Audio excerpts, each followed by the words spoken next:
Hello, I'm Sky Mangrum for HowToRunBarefoot.com, and today I wanted to talk to you about your landing and the way your foot is impacting the ground, whether you're barefoot or whether you're wearing minimalist type shoes.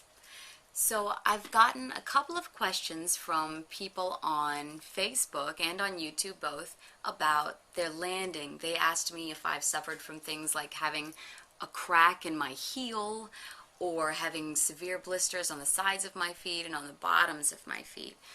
And one of the things that I've told them when they talk to me about it is that a majority of the injuries that you get on the bottom of your feet are from your impact with the ground and the way that your foot is landing. Running barefoot is completely different from running in shoes.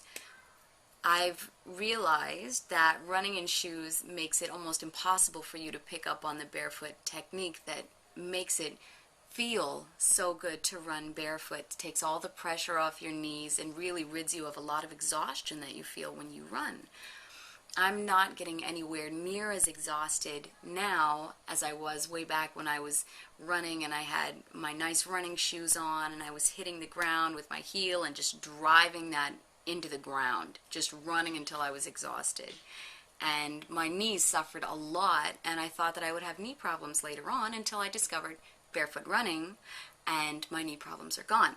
But what I was talking about was the impact that your foot has with the ground.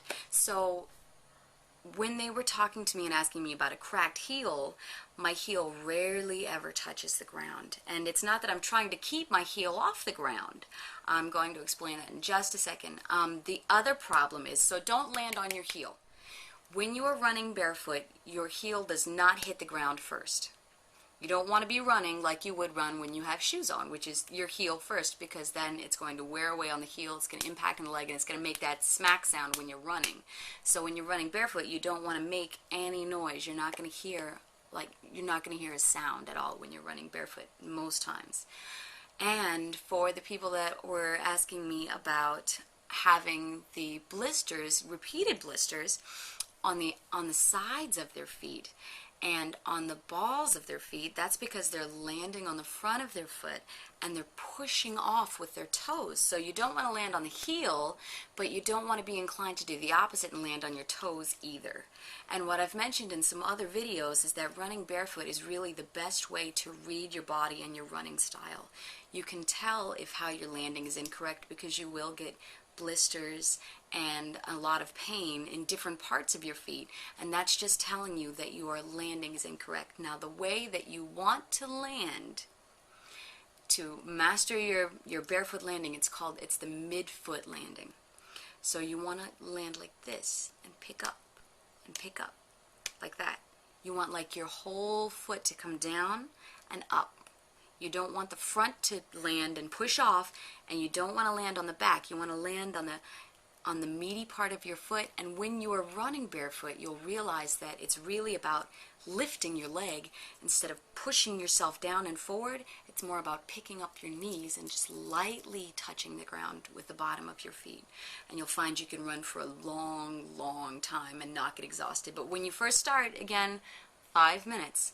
And this is really just to show you. In 5 minutes, you'll know how you're landing.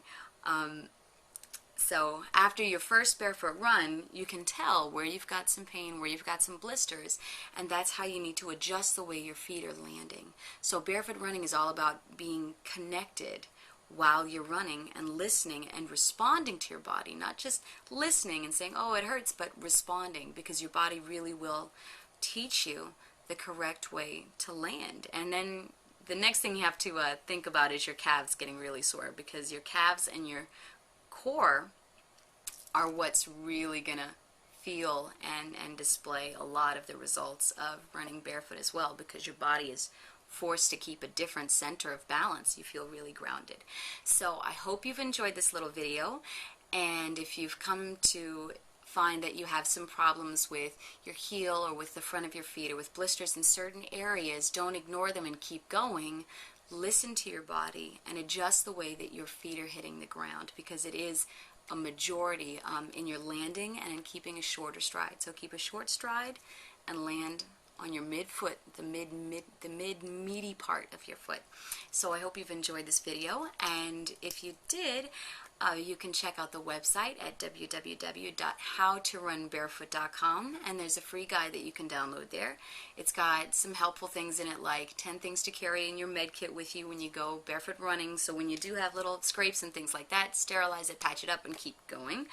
Also, ways to run on hot surfaces, seeing as how summer is starting, it's very useful, and also ways to ice down your feet after really long runs and marathons and things. You may get some swelling. So I hope you've enjoyed my little video, and thank you for watching.